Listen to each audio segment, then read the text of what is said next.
নমস্কার বন্ধুরা, সাকুরার প্রতিমা একটি ব্লগে স্বাগতম জানাচ্ছি। সবাই তোমরা সবাই ভালো আছো আর আমরাও ভালো আছি। সকাল সকাল দেখো ঠাকুর দেওয়ার জন্য রেডি করে নিলাম। আজকে যেহেতু বিপদটা এনে করবো তাই সকাল সকাল সব কিছু রেডি করে নিলাম আর ঠাকুর দেব। এখন মোটামুটি আমার কমপ্লিট হয়ে গেছে, ঘরটা বসানো হয়ে গেছে, সব কিছু সাজানো গোছানো হয়ে গেছে।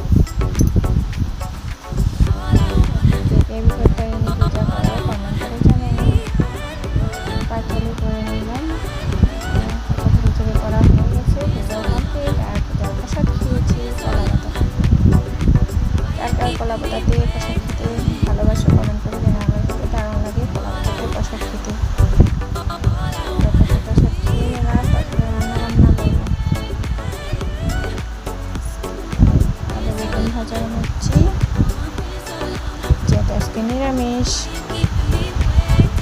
আলু বেগুন ভাজা বানাচ্ছি, আরও বানাবো বাদাম বাটা বানাবো টমেটো দিয়ে আর কারি পাতা দিয়ে আর লঙ্কা দিয়েছি। যেটা নিরামিষ নইলে রসুন দিয়ে যেটা এটা রসুন দিই না। তারপরে দুপুরে খাওয়া দাওয়া করবো আলু বেগুন ভাজা আরও বাদাম বাটা, কারণ টেস্টি হয়েছিল কিন্তু বাটাটা। না হলে একবার ট্রাই করতে পারো, দারুণ টেস্টি লাগে।